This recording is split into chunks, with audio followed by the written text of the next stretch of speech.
laga bilaabo bishii Agoosto sanadkii 1888 waxa ay cabsi soo food saartay degmada Whitechapel ee London kadib markii 5 haween ah uu dilay una jarjaray qaybo jirkooda ka mid ahna la baxay nin ku caan baxay Jack Ripper oo aan la aqoon cidda uu yahay ilaa maanta sidoo kale aan la xallin waana mid ka mid ah dilalka taxanaha ah ee ugu caansan dunida kusoo dhawaada muuqaalkeena maanta.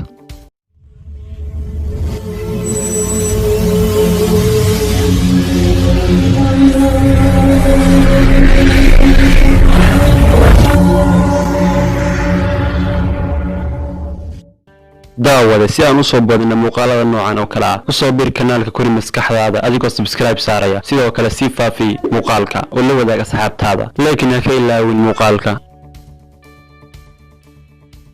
habeenkii Jimcaha oo ay taariikhdu ku beegnayd 31 Agoosto markii saacadu ahayd 3:40 AM waxaa la helay meydka Mary oo ahayd 42 jir ganacsata jirkeeda oo laga helay Duval Street waxaa laga jaray qoorta calooshana si arxan darro ah ayaa looga saaray kan waa dilkii ugu horreeyay dilkii uu geystay Ripper. 8 September-na waxaa la helay dhibanihii labaad oo ahayd Annie oo 47 jir ah sidoo kale jirkeeda ka ganacsata waxaana laga helay Hambury Street waxaa laga gooyay madaxa sidoo kale waxaa la dilaacay uur ku jirta qaybo ka mid ah uur ku jirta waxay taala banaanka xubnihii tarankana waa laga saaray inta kadib waxaa faaftay hadalhayntii Ripper xaafadiina waxaa ka bilowday buuq iyo rabshado dadkiina iyagoo cabsanaya waxay bilaabeen inay weeraraan qof kasta uu sita bac madow iyagoo ka shidaal qaadanaya war ahaa in Ripper uu bac ku sita midiyo kaasoo ay warbaahintu faafisay. September waxaa la helay meydka Elizabeth sidoo kale iyaduna waxay ahayd mid jirkeeda ka ganacsata waxaa la helay koodii habeenimo daqiiqad kadibna waxaa la helay meydka Catherine oo 43 jir ah waxaana laga helay aaga James Patrick jirkeeda waa la jeexjeexay sidoo kale waxaa laga baxay indhaha iyo qaybo badan oo ka mid ah jirkeeda oo ay ka mid yihiin ilma galeenka iyo kaliyahaba. boolisku waxay goobta ka heleen dhiig raad ah kaasoo markii dambe gidaar ay ku xardhanaayeen yuhuudu maaha ragga lagu eedanayo wax aan jirin.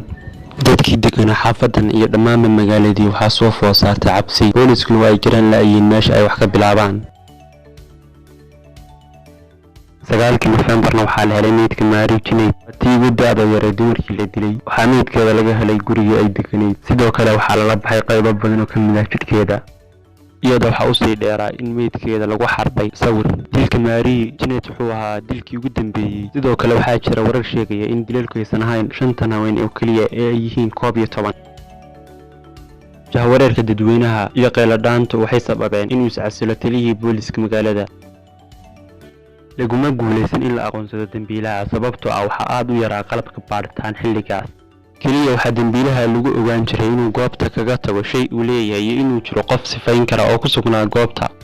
laakiin Ripper wuxuu muuqdaa inuu og yahay dhammaan waxaas oo dhan waana sababta uu u doortay inuu weeraro dumarka jirkooda ka ganacsada. haddii aan la aqoon xaggee buu ka yimi magaca Jack Ripper magacani wuxuu ku qornaa warqad laga helay xarunta wararka oo uu qoray qof iska dhigay dambiilaha magacan ayaa soo jiitay dadweynaha kadibna waxaa lagu daabacay wargeysyadii laakiin waxaa dib laga ogaaday inay tahay been abuur.